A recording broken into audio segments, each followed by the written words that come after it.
Hello, everybody. Welcome to Behind the MasterMinds, episode 68.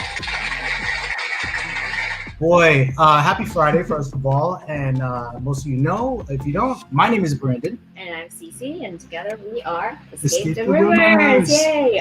Who's excited for today's episode? I'm excited. Yeah. And we have two returning guests with us today, super talented creators from PostCurious and Cryptogram Puzzle Post. Yeah, Yay! Congratulations. Well, I don't know what I'm saying congratulations. I have no idea. You're so I'm so excited. ahead of the game.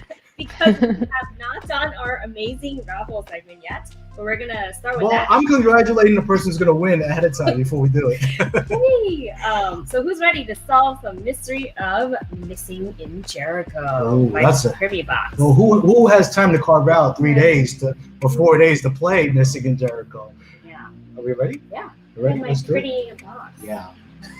Every day. Let's see who the lucky winner is. Here we go. Right, we have one. Ooh, Anthony Lawson. Anthony Lawson, congratulations! First win. Yeah, that is his Dennis first. Luck. Yay! All right, yeah. Congratulations. All right, are we ready? I think we're ready. All right, so our two guests today really need no introduction, but we're going to do it anyways. But for those of you who are new to Behind the MasterMinds, please welcome Rita from PostCurious and Jack from Cryptogram Puzzle Post. Rita is the creator of PostCurious and designer of several narrative tabletop puzzle games such as The Emerald Flame and The Tale of Ord. Amazing. I was waiting for the...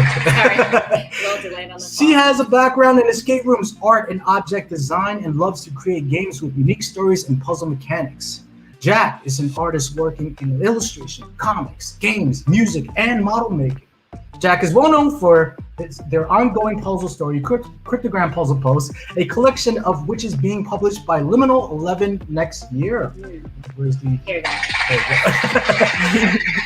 They are obsessed with bending formats, genres, and expectations in their work and exploring untapped potential to do strange and spooky things. And together, they are Cryptocurious. Or Cryptogram Puzzle Post Curious. Cryptogram Puzzle Post Curious. I like that. But we're going to discuss whether we should invest in cryptocurrency or not, and see if we can become millionaires so that we can back every single Kickstarter project that's out there. That is really fun. Yeah, well, we could definitely commit to that.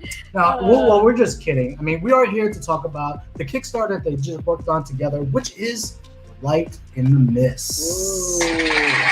All right, so Cece, let's take it away. All right. I feel like I've asked you guys about this before. Our audience who doesn't know the story might want to, know what the background is. How did you guys both meet? And is this your first project that you're working on together? This is going to be hard because we're going to have to trade off answering or something. Jack and I started talking a couple years ago. I think just at the time it was still a pretty small community of people who were making these types of games, and so it was just kind of like, hey, I make this weird thing and you also make this weird thing, let's be friends. Let's be weird together. Yeah. And we met at Up the Game in 2019, which is an escape room conference in the Netherlands, and I guess we just vibe pretty well and decided to collaborate on something which ended up being The Light in the Mist. And yes, it's sort of the first project we worked on together. Jack illustrated a postcard for the Apprentice pack in The Emerald Flame. So that was almost like our little test run of are we, gonna be good at working together? And then from there we decided to develop The Light in the Mist. Jack, from one postcard to 78 illustrated cards. That seemed like the logical leap from 1 to 78. Yeah. Wow. So we have a question from Eric Ackley. He wants to know, how did you come up with the idea for tarot cards? Why is Eric stealing my He's questions? just coming in right away. I guess thankfully the idea of tarot cards existed long before us, so we had quite a well to draw on in that respect. So it was kind of used as an anchor point for developing, you know, story elements as well as how puzzles would work. So it was always there as the kind of like the thing that underpinned a lot of decisions. And especially when it came to the point where we had multiple choices of things that we could use and would work, it's like what best ties to the overall already established like themes within the tarot deck. So I think it's just cool to have that also reflected in the gameplay. So the idea of like, you know, you get to kind of choose your own path, you know, that's kind of inherent to the tarot as well, and inherent to like the mechanism of the whole game. So yeah, it's, you know, it was like a natural fit, but it's like one of those things of like, you know, Rita came to me with the idea to do this. Lots of people had suggested I draw a tarot deck, but I didn't see the point if it was just going to be another tarot deck. So then Rita's like idea to build all of these other like, you know, elements in. But yeah, I'm not really sure. I mean, where did it come from for you, Rita?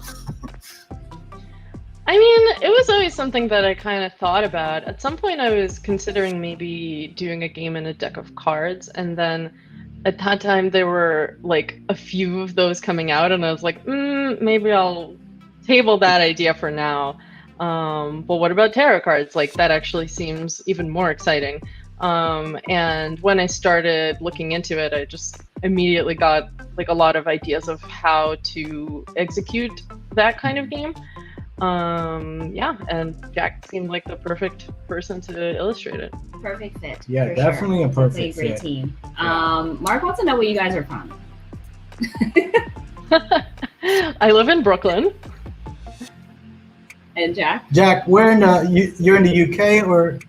Yeah, I'm in the UK. I'm from the northeast, and I still live in the north. So I'm from like Newcastle, Gateshead, and then I live in Leeds, which is only going to make sense to people who live in the north of England, probably. Mark is actually from the UK. That's probably why he's asking. Okay, well, Yes. there we go. Yeah. Majority. And it's so amazing that you're able to design a game this far from each other and make this happen. A lot of Zoom calls. Yeah, I'm assuming. it's weird having especially in the chosen- beginning.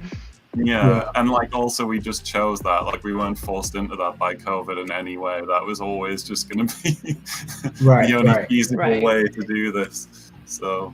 Right. Either way, it would have had to been done this way. Yeah. Well, I mean, this question kind of covered a little bit of what you just talked about, but when you guys decided on working on this Kickstarter, did you already know what storyline you were going to do and type of art design and puzzle design? Was it already in like a perfect picture, or did you do any changes during the process at all?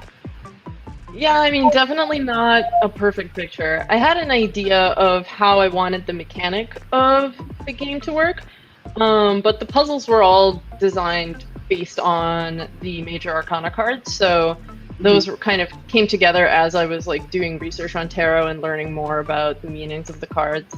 The art style, I mean, Jack kind of has their own style, so I think that mostly just came from that, and like whatever the puzzles necessitated is what the content of the cards ended up being, plus some, you know, tarot imagery that was taken from other, you know, more traditional decks.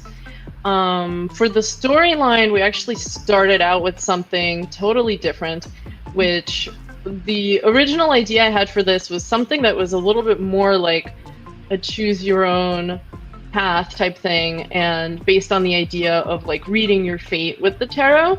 And so I wanted it to be something that was like player centric, and that you were reading these fates that were, you know, meant to be kind of interpreted for yourself the way that it would be if you were actually reading tarot. Right. But that ended up not really being a narrative because there weren't any characters. Like, you were supposed to be the main character, and it was supposed to be about your interpretation. So ultimately, there was nothing to really grab onto for the player if you weren't gonna, you know, kind of make your own deep analysis of it. So we had a bunch of that stuff written, and we did 2 playtests, and the people who playtested it were like, I love the concept, I love the puzzles, this narrative doesn't work for me at all. So then we kind of went on a big like brainstorming thing of you know, figuring out what we actually wanted to do and like what story we wanted to tell, and that was a very collaborative process. I feel like that was like a big turning point actually in like the whole creative process, because it was just like up to that point we were still just dabbling. It was still like, you know, it wasn't like, okay, we're at this point in the project. It was like we were still figuring out kind of what the project was, and I think having that feedback and having to sort of commit to it having this narrative element meant rethinking a lot of how the game works, but then also just like solidifying the whole concept of what it is as well. And like the thing that still excites me the most about it is just like this weirdly modular thing that still somehow has like substance and an actual narrative, you know? It's not just floating parts that you have to put together. Like it feels like it has like heft to it now. And I think that was like the point when, you know, we were suddenly like, okay, well, if it was a character, who is this character? And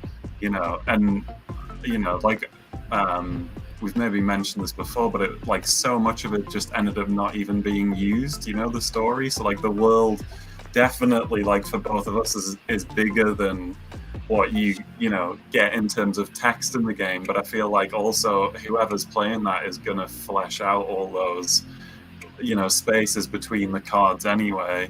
And like that, like as an aim, was just like insane. You know, to land upon it and be like, this is what we need to do to make this special.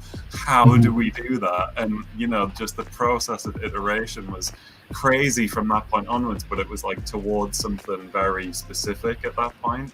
And just I think like is what gave it legs, because we didn't even have art at that point. Like we were still using like, you know, just the like beta versions with just the basic elements on to do playtesting and stuff. So there was no real like cohesion to any of it until we kind of married all those parts together and had the story settled. That's all. And then we basically wrote a novella. yeah. I'm sure there's like a whole bunch of played like novella tennis. Basically, it was like, you know, I'd be like, oh, I want to tackle like, you know, I've got some ideas for these like few passages here. Can I have a go at these, and I'll send them to you, and then I'd send them to Rita, and she'd suggest edits, and I'd make them, and at the same time Rita would be tackling like these other ones, send me the raw thing, I would suggest edits, and it was just like literally like playing tennis until we had you know, I don't even know what the word count is. Like you'll probably know. That's a good analogy. The word count is actually about 20,000. Yeah. Oh wow. Yeah. And I'm sure it's probably much more than that you didn't that didn't make its way into the game. Yeah. And then not a ton more. We had a few passages that were cut, but I mean there were also a lot of edits, like, you know, like the introduction and the ending, I think ended up going through like a few revisions based on the feedback that we got in playtesting.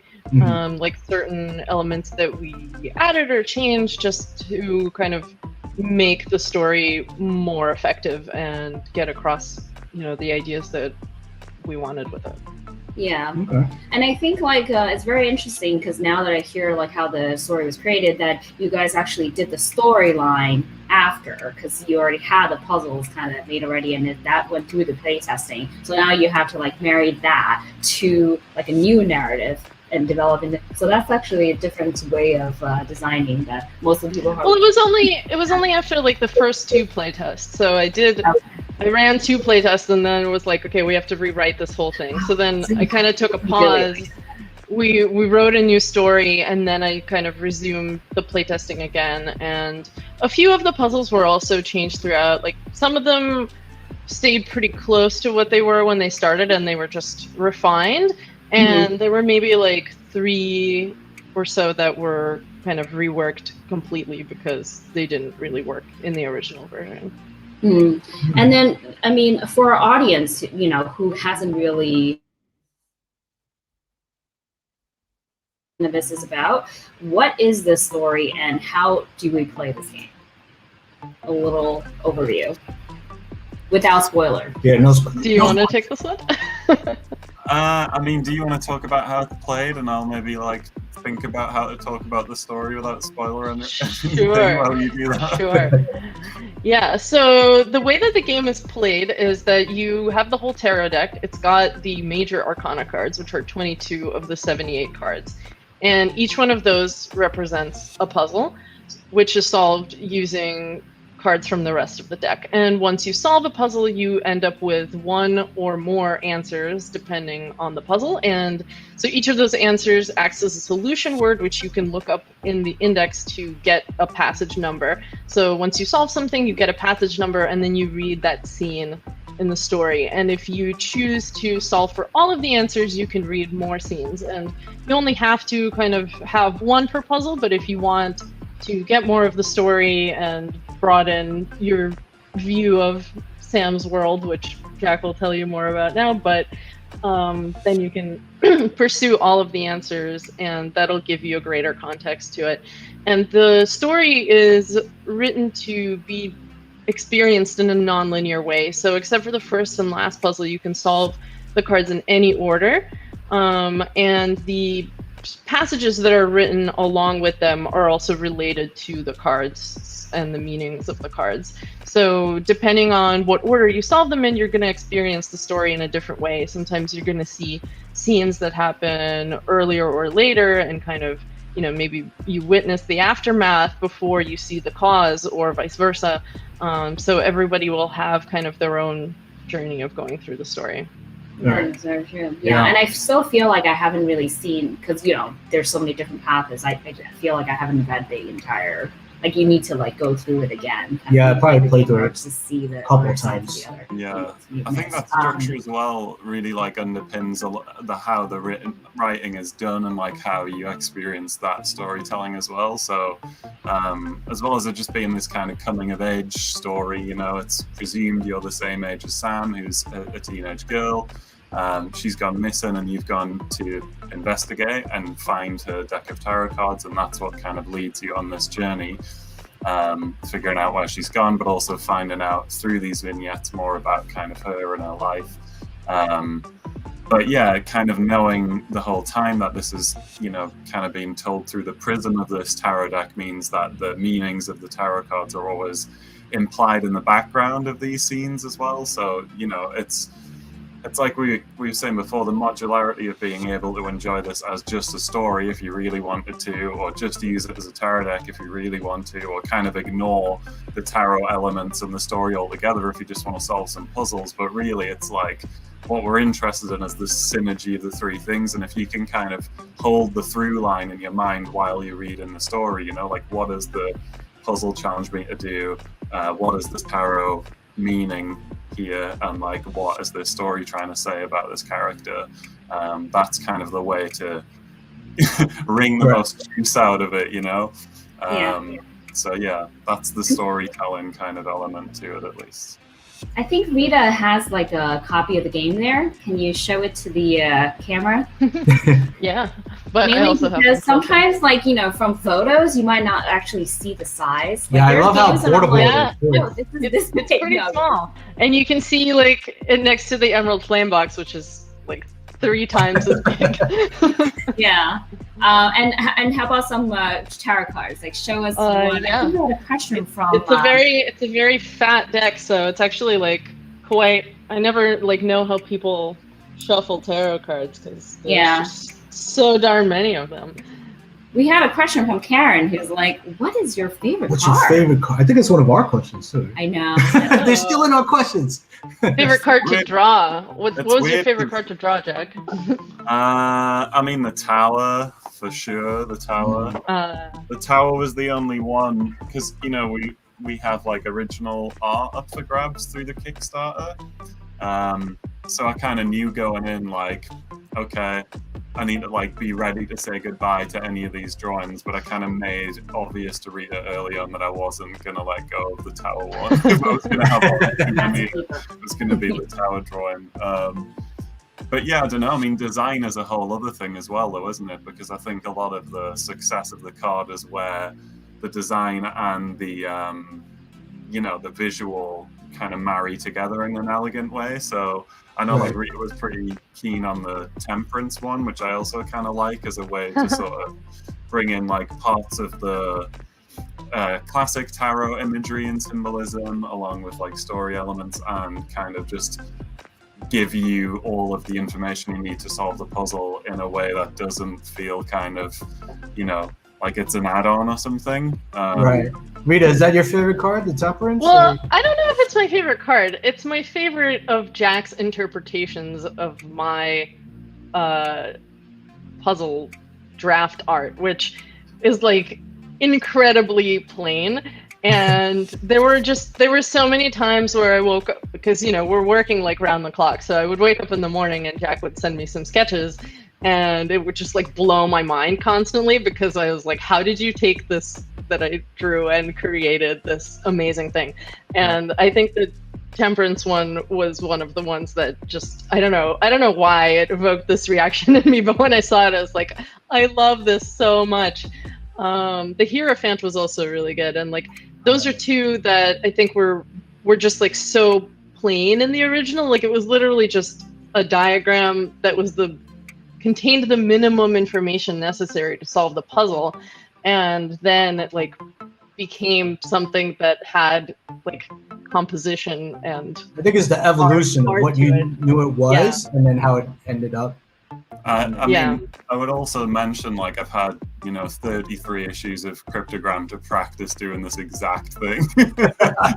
It's basically exactly what it is. When I design a puzzle, it's like, okay, it's a crude, like, drawing of something that shows you the mechanics, and then I sit there for ages trying to figure out how to make something look, you know, nice out of that, or like visually appealing, or tell a story or whatever. So yeah, and then there were definitely cards throughout this process where it's just like not today, I'm gonna like tackle one that I actually have an idea for and like come back to this, which is sort of, you know, one of the good things about maintaining momentum with a project like this, is that there are just so many cards that you can always be doing like something or other to make progress, even if you feel kind of stunted with another part of it. So, but yeah, which is true in playing the game too, I think. Like I like that people can play another card if they get stuck on something. They can just move, like there's so many options of something else to move on to and then come back to it. We have a question from Matthew Lilly. Wants to know, does the PostCurious universe and the Cryptogram Puzzle Post universe exist in each other? Is there any like link between the two? We talked about that, didn't we? We talked about that, yeah. I mean, I think at the very least they're like adjacent to each other, because they both have some like weird, spooky, magical things going on. I think they easily could like be in the same universe. This like game takes place in the kind of like Black Lodge back rooms that overlaps with both of these worlds, you know?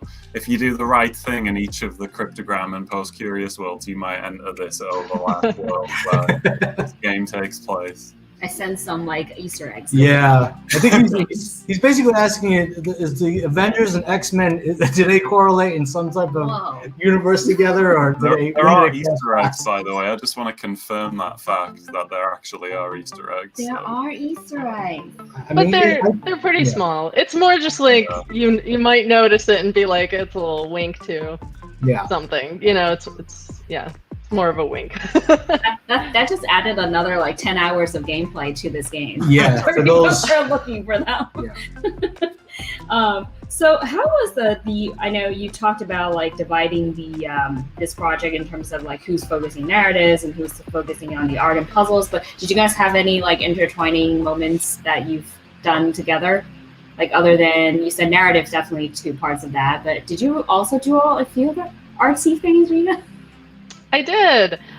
We actually had, early on, we tried to figure out what would be the best flow to get the cards done and also not have it take like an entire year to get them done. So we figured out that we can actually go back and forth quite a lot. And so after Jack started doing the inks, when we had the art kind of more or less finalized, I did all the like flat colors for all the cards. So basically just like laying down, you know, the river is blue and like this tree is this green or whatever, and then I would give that back to Jack, and Jack would do all the shading and the details and textures and add like clouds and stars and all that jazz. And then I would take them back, and I did all the like kind of graphic design, like formatting of the cards themselves. So kind of putting together all the frames and all the symbols and all the text, and making sure everything was formatted correctly. So I would take those finished ones and I would put it in the frame and get it ready for what it would need to be in order to be printed. Oh, okay. Did you guys ever save that beginning project, like from beginning to end, kind of from scratch to the end? Any like time lapse or anything like that? I'd love to see those. Or Rita's initial drawing. It would be a lot of time lapses. Yeah. I've got a few of like, we've got some of Jack drawing and I've got some of me doing the coloring, but okay. Yeah, Love to it would see be that. many hours of time lapses if we recorded all of it. That's for sure. How long did it take you guys actually? I'm curious. Like since we started working on it? Like just the drawing portion, I guess. Oh, the drawing? I don't know. Do you know? Sketches. I mean, yeah, I don't really know. So. I mean, I think sketches were happening like February through. It probably took like 2 months to do all the sketches, and then since I want to say April up until the day before we launched was all the inking and coloring. Like literally, Jack finished.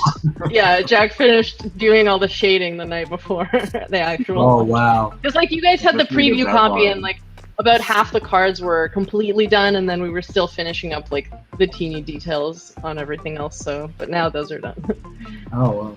So you would say the drawing portion took longer than the puzzle creation, or the opposite? I think it probably took longer overall. Well, it's hard to say because like the puzzles were created, but then they were iterated upon, right? So there were many hours of me just watching people playtest and like changing words in the clues or like adjusting little things about the artwork.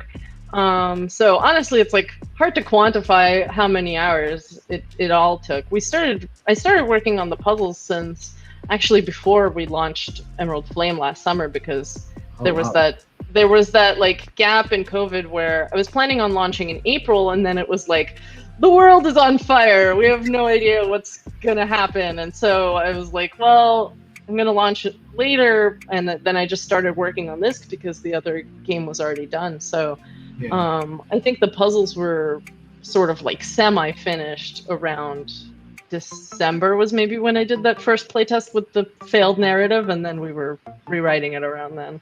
Oh, okay. So, I mean, this Kickstarter is already live, and you can actually get a copy of this game for only $32. Not plus the shipping, because that's way more than the game. Yeah. So, but one of you will be very happy to get a free copy of this, though. This will be shipped most likely next year. Do you know approximately what time? Around when? Hoping for the spring. I mean, our like official date for the Kickstarter is July, which is like, you know, we gotta overestimate a little bit because things are still crazy in the world, and like you never know how long things are gonna take at this point. But this game is a lot easier to produce than Emerald Flame was, so I'm hoping it won't take us 6 months in pre-production to get all that together. Well, anyways, it's worth waiting for. Definitely worth waiting for. I think you can either put your favorite emoji in now and about the excitement about this free copy. Wow. Free copy? Yeah. Free copy from this Or you can type in. This? I just drew the Wheel of Fortune card. That's the best card to draw. Is that what we're going with? Yeah. All right, let's do it. I just drew the Wheel of Fortune card. Is your secret phrase? That's the best card to draw if you want to be the winner. Oh yeah, that's what I'm you're saying. definitely gonna need to. It's the luckiest card you can get in the deck. So. So make sure you type that in, so you will automatically be entered into the raffle to win the Light and the Mist. Ooh, okay. You know, usually it's around this time, but then I'm like, you know, so I. Oh, there it is. Uh-oh, I hear the sound. Yeah, I know what's coming. Usually it's like, right? Internet lag. Well, it's addressed to Rita and Jack. Surprise. Okay, well, Who is it I from? think we should just play it. I think, let's see, the source is coming from I don't know if you heard of this person before, but the company is They called certainly know you. Diorama? Yeah. Diorama? You know him. I believe his name is Root. I'm getting really good at pronouncing. Yeah. The T at the end. Yeah. Mhm. But he has a package that he wants to send over to you. It might be a congratulation package, but let's see. I'm going to send it over right now. Here we go.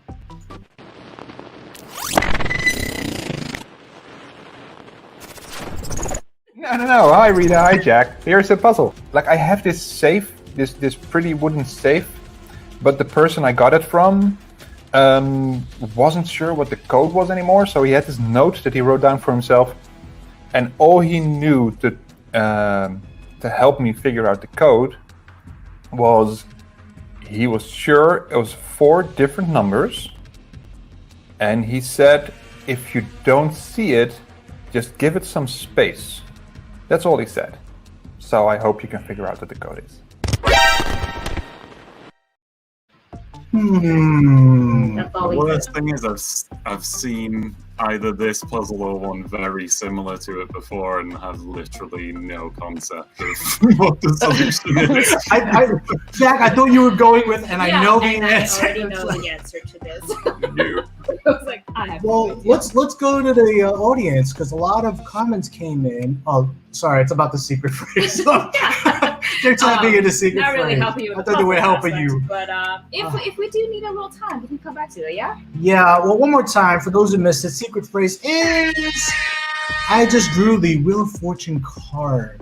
Yeah. All right. All right, so let's go on the questions. Yeah, we'll come back to to this. that one. Yeah. So the tarot cards are really beautiful, by the way. I mean, I can't believe the details and amount of content that you were able to incorporate into all these individual cards. Tell us about the design process. Like, were you like? I know you said about the narratives, but was the drawing done and then the puzzles, or was it the other way? So yeah, I had the puzzle framework to kind of work from, so I knew what to sort of embed in the stuff, and then I kind of draw up. I mean, I literally have the artwork right here. So, this is just like, these are the pencil sketches, just literally dozens of them. But some of them would be like really rough and scratchy, just to kind of give the idea of what it was going to look like, and would have stuff like overlaid on it, and or would just kind of be, floating on its own page or whatever. Yeah. And yeah, I'd just kind of scan these in and then send them to Rita to be like, does this concept seem okay? Is there anything here that looks out of place or is going to be confusing or what have you? And then once we'd kind of, narrowed that down, I would do actual kind of pencil drawings, so like the finished composition. And then those we would format and print out to scale. I usually kind of scale up slightly just to give me more space to kind of do stuff.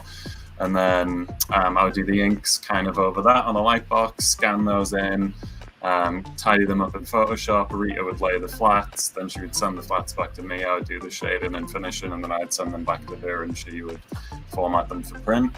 But it was kind of done in stitch, so like all the pencil sketches obviously were done before anything went to finish kind of pencils and inks.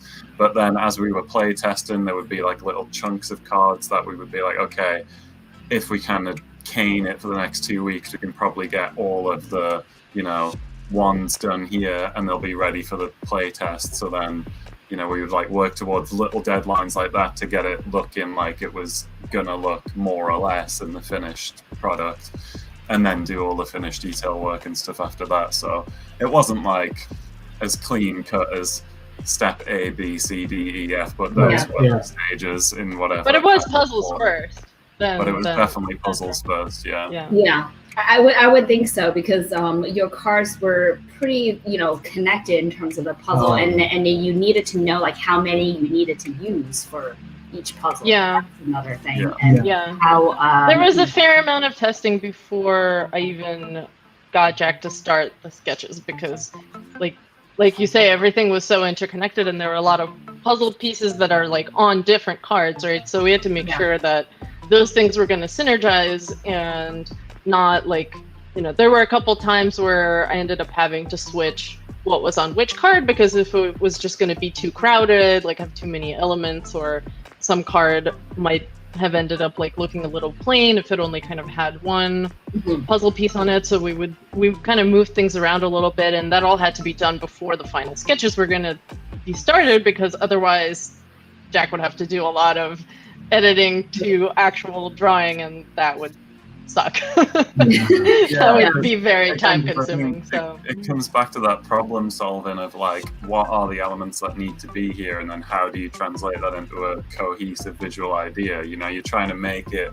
one thing, like the design of this card is this, here's the kind of like story in and of itself or whatever. So it was, I think it was important before doing anything close to final artwork to kind of nail down where the puzzles were going to happen and how they were going to be distributed, and what they meant really, like for the story, and how we wanted to like convey all of them together as a group, as opposed to just the way the art is produced. It's not like digital, there's no like layers to this, like it's literally like ink, some ink, like these are actual originals from the thing, and it's like when I first start again, if you had to edit it, it would just be completely basically.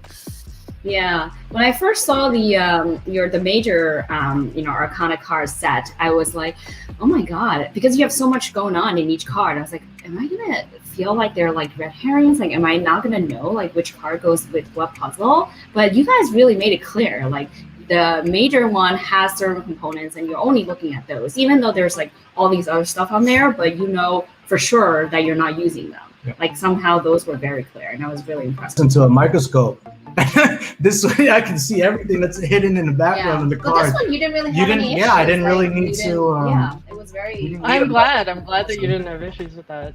Yeah, I ended up writing like a whole instruction document for like what needed to be on every single card, just so like Jack had it all in one place. And then my instructions were just like, put this there, do whatever else you want, just don't add anything too cluey or distracting. So that was like, the main philosophy of just like, we need to have these puzzle elements, and the rest of whatever is in the composition like should look like it's part of it, but not look like a red herring.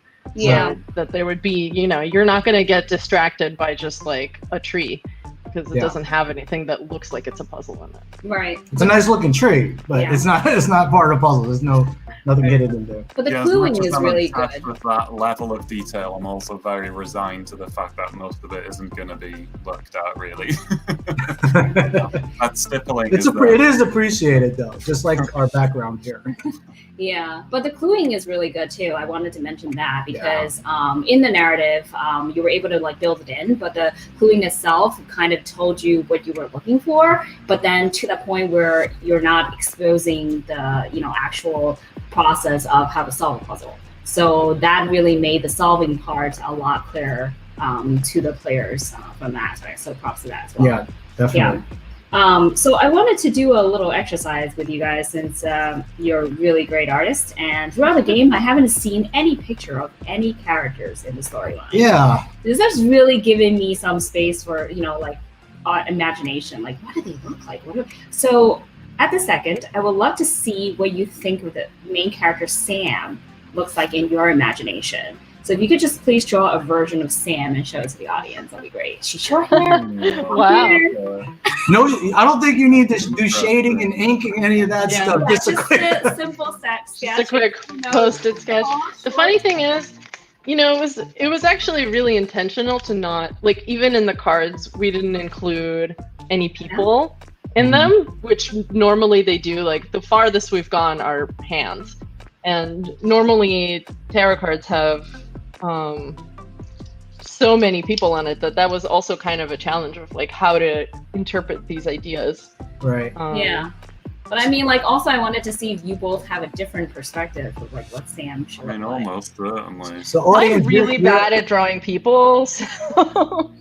Yeah, like audience, you're about to I've been see. working on this project and no other kind of drawing exercise for like the last year and a half, so I haven't drawn any people for a long time. Well, we have like 2 dots. Until like 2 days ago, and this is like a minor spoiler Yeah. we can give. Wait, are you basically saying we're gonna get 2 stick figure drawings? Is that what's my Sam. coming up? Honestly, Audience, you're about I don't to see know. what Sam could look like. I don't know how to like. Unremarkable. As Oh, unremarkable. wow. That's so fast. Wait, hold on 1 second. Hold on. One more time, Jack. Can we? Okay, that potentially could be what Sam looks like. Well, Okay. This is not. You're much faster than me. Wow. I think the audience should also draw Sam like after they play this game, Yeah. and then send it over to them to see like who is the best Sam. Or if you want to like put your drawing in the comment section, so we all can see what your interpretation of what Sam looks like. That'd be really cool. I'll They do have one to- too. But they have to I'll like do one play too. the game so that they can feel the character and then draw it That's to the true. interpretation of what Sam should look like. Yeah. Okay, this is not great, but All right, Rita. maybe Let's. you'll see it. Oh, That's her okay. Sam. Okay. we've drawn Yeah. Sam at 2 different points of the timeline. Sam Yeah. she looks suspicious. Or she's in deep You know, it's also hard for me to not draw her to look kind of like me because I feel like I've put so much of like my own story in the story that like I relate to Sam so much by this point that I like can't help but kind of see Imagine that if I just reflection. drawn a Channel- perfect you kinda portrait channel of it. you as my What Yeah. Oh, What did you say, Jack? Yeah, Jack, one more time. I said, imagine if I'd just drawn a perfect portrait of you as my version of Sam. Held up like a picture of Rita. Yeah. He's That would have been- "Then you we would have read should've- my mind." We could have set Rita up and just surprised her. Like, here's what I thought Sam looks like, and it's like, wait a second, it looks oddly familiar. Yeah. And I'm sure there's a lot of fun stories to tell during your creative process, but I wanted to know if there's one that you both couldn't agree on. Oh yeah, the one. Yeah. Like the you tell historic us. argument that ended up only being resolved because we like almost took it off the out of the game, right? Oh wow. What is Well, it? What was An it? argument just like we couldn't settle. It was like Yeah, it wasn't really an argument. It was just indecision, and there was one scene in which we were going to there's a song playing, and we were going to include some lyrics of a song, and then we couldn't decide on which song to include that would both have lyrics that were relevant to the scene, but also would make sense in the scene because they were supposed to be singing it all together in the car, and Right. some songs are more conducive to that than others. And also, then like, I started looking into copyright issues and how having lyrics in a work might actually not be kosher copyright wise, and I was like, well, probably nothing would happen, but also do I even want to take that risk? And the answer was no, because I'd really like to not be sued by a major record label. So because we couldn't decide anyway, we ended up just not including it. Yeah, because also we kind of want, although it's not explicitly mentioned really in the game, it is a period piece, Right. it's written in a specific time frame, and we wanted something that Sam's dad would be into, but Sam would also be into, that would have been released at that era.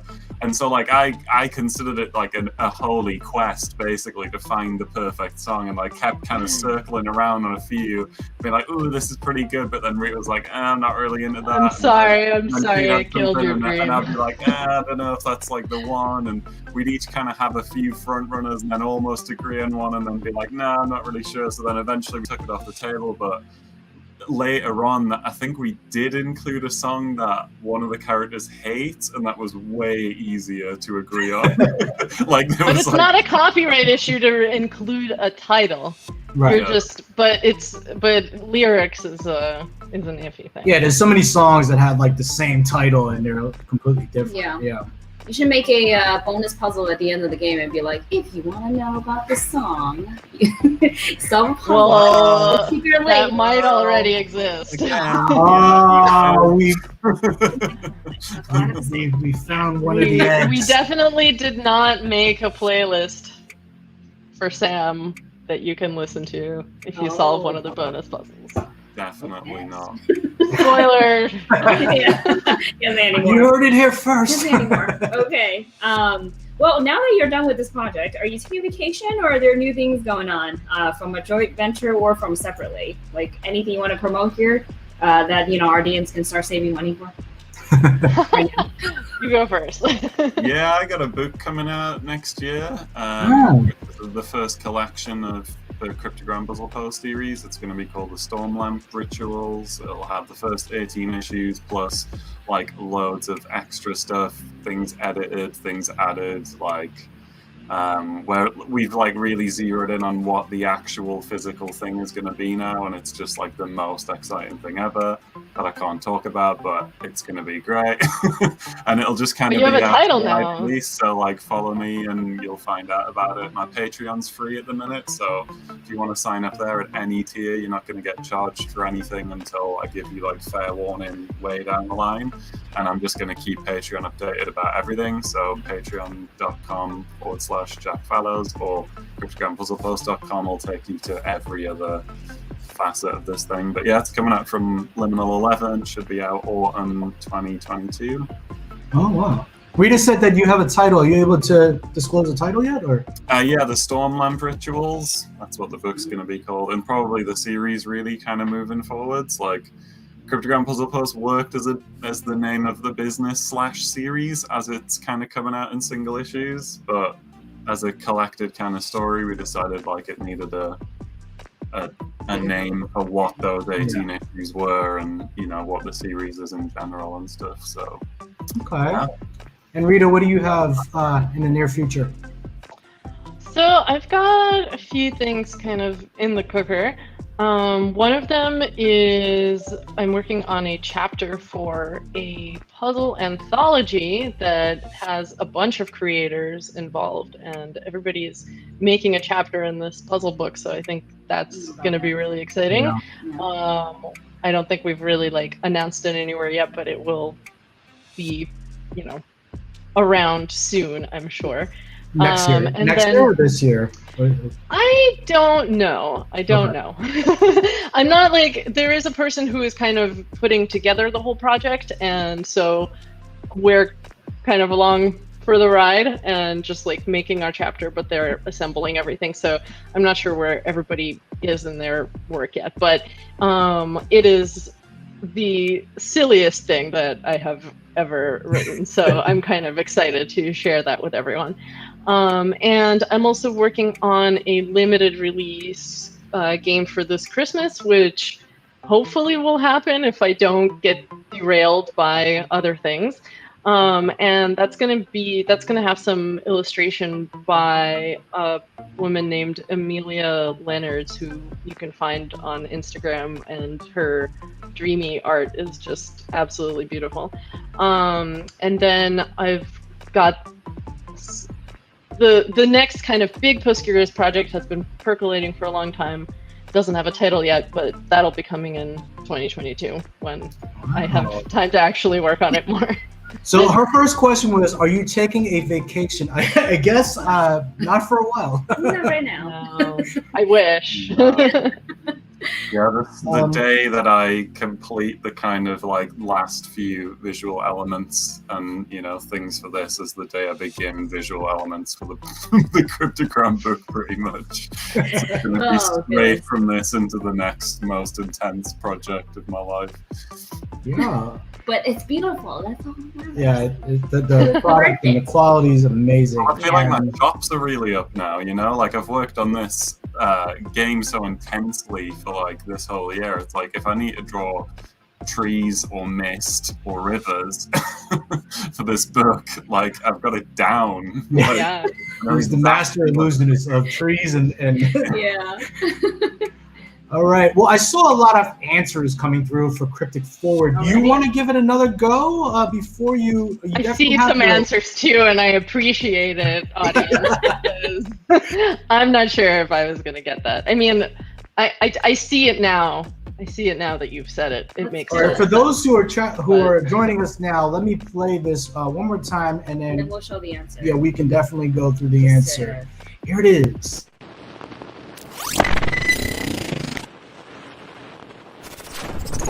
No. Hi, Rita. Hi, Jack. Here's a puzzle. Like, I have this safe, this pretty wooden safe, but the person I got it from wasn't sure what the code was anymore, so he had this note that he wrote down for himself, and all he knew to help me figure out the code was he was sure it was 4 different numbers, and he said, if you don't see it, just give it some space.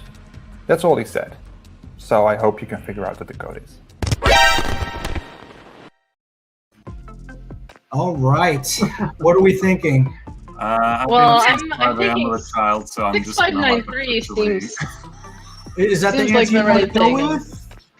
I'm gonna go with 6593, and Okay, thank you, so Karen. Karen for said 6593. Let's go to the video and see if it actually is 6593. Oh. Oh. So that's how we're doing it. He's like, I get it now. That's cute. I like it. It's a good puzzle. All right. Well, thank you, Diorama, for that. For Yeah, forwarding Bonnie, that cryptic to us. Helped them, but now I don't think they can help you anymore because well, yeah. We're gonna You're on play- your own for this. So we're gonna play our think and drink segment, and maybe collectively you'll do a better job than when you're separately came on the show. So good luck. Well, we'll see how it goes. Eat or drink. Take a drink. All right, you've both been here before in this same hot seat. But you have help now because the two of you will be tackling these questions together. All right, so as you know, we asked you the question. You have 10 seconds from after I ask you to give us an answer. If you have it, just one of you raise your hand and I'll stop the timer and you can tell us. Yeah, what and they you just come up designed with. this, so they should be. Yeah, this should be pretty. I mean, it was only a few days ago when they finished, right? So. Yeah, it should be pretty fresh. So here we go. First question for you is, there was a time when Sam woke up and looked at her alarm clock. What time was on there? Oh boy. Was it like 1:03 or something a.m.? So you both You wrote that passage. You both can give your own answer or agree on your answer. Either way. Oh, I'm sorry. Before we get started, I'm going to give you some extra time. Rita, what do you have to drink in front of you? I'm sorry. Well, I've got a hard seltzer, which when I bought, I thought I was buying cider. So I was a little disappointed actually to find out that it's seltzer, but it's not bad. It's a raspberry lime flavor. Okay. What brand is that? I've had most of them. It is Two Robbers. Two Robbers. Okay. Yeah. And then what is that? Asphalt? Is that a I have cider? what looks like wine but is actually cider. So it's, Oh. Yeah, So, Jack, I seen you've already tapped into that. I saw you drinking some before. Oh, It yeah. must be really good. yeah, it's okay. It's okay. He's like, I'm just drinking it to drink it. So I'm trying a new one today. It's by Cutwater. It's lime tequila margarita in a can. So let's see how this tastes. It's very ice cold, which I love. All right, back to our question. Do you need me to repeat that, or do you have an answer? You can give separate answers or agree on your answer. I'm gonna say. I'm gonna go with 4:20 102. a.m. 102. Jack, what are you going with? 420? It was not 420. You're just He's going saying with that. Silly. I'll go with I have 420. literally no idea. So the problem, one of the main problems I'm having is if this is a passage that I've written, I like really have it in my head that it's like weird that in fiction we kind of have to insist on putting a weird time in to make it believable. Like it would have to be 107. Like you'd never just say she woke up at 2 a.m. Right? Okay. Like, That's what she I'm woke saying. up I feel at like 2 it was a.m. like on the dot. 102 or like So Rita's going 203. 102. 107. You're going with 107. Yeah. You're both going with A drink. Your drink. The answer is 2:03 She was pretty a.m. close. 203 You said was 1:03 a.m. Yeah, but then I was like, oh, it's either 102 or 203. Yeah, she was Oh, well, really close. I accept it. Really close. That was really close. Yeah. I'll drink with you. Yeah. Orsi is saying, are you drinking a pink drink again? No, Orsi, it is not a pink drink. It's clearly green. All right. I don't know. Maybe inside's pink. Pink drinks are the best, though, so I totally understand. Aren't they? No. They are. All right. Our next question for you is: what is the gem color on top of the dragonfly on the throne? Ooh. No.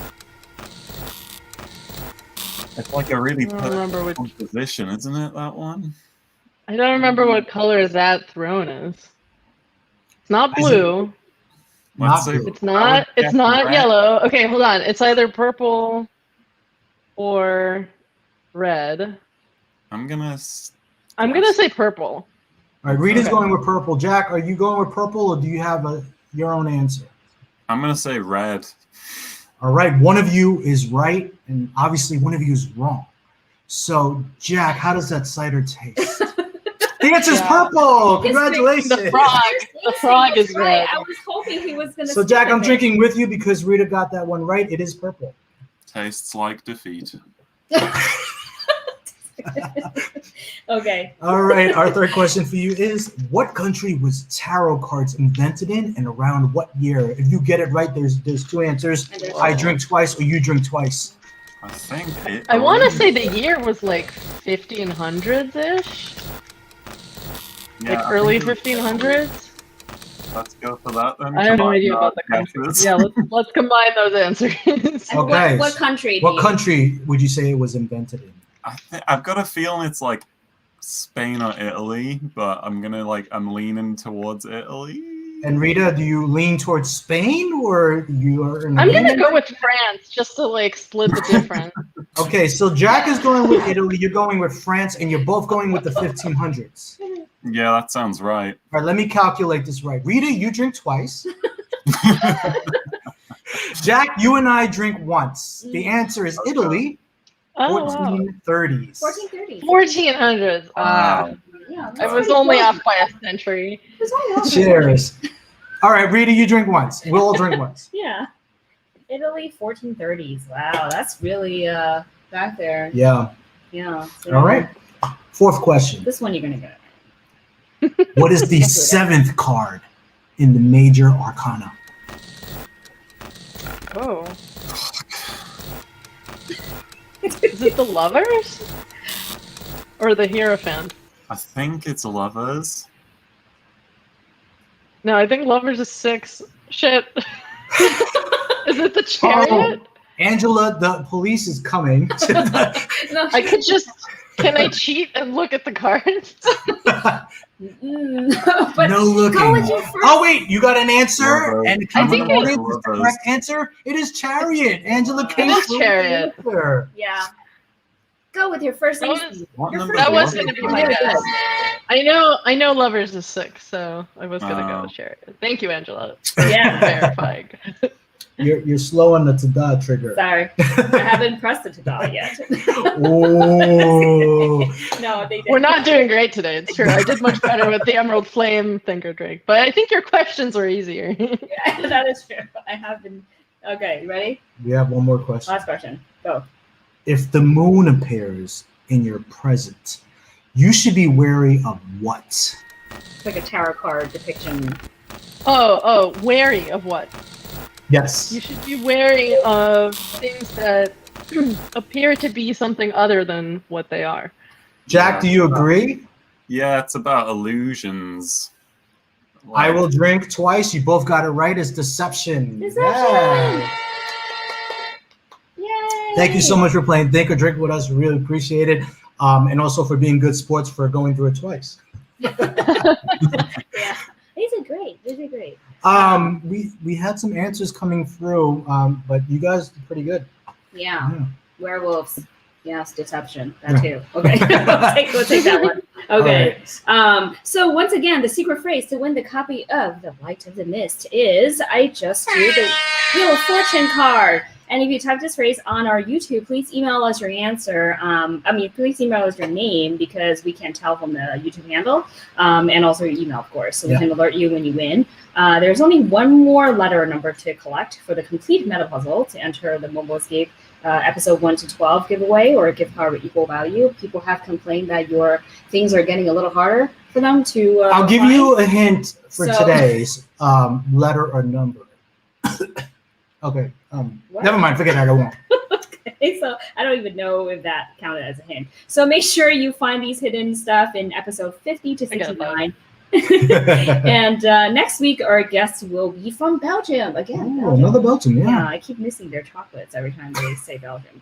So UniQuest Games is a travel and event company and have developed a really cool home experience where you get to hunt down a secret society that's been spreading a deadly virus, the Crimibox. Oh, no. So, Rita and Jack. I think I've heard of that one. Yeah. Well, do you guys have something you want to leave for a guest next week? If you do, let me know who's going to be addressing it. I believe Rita is going to be doing this. Yeah. I will do it. Okay, so it's for UniQuest Games. Let me give you an entire platform so that you can address it. Here we go. UniQuest Games, we've got a puzzle for you. Oh, great. Do you want me to say more than that? Sorry.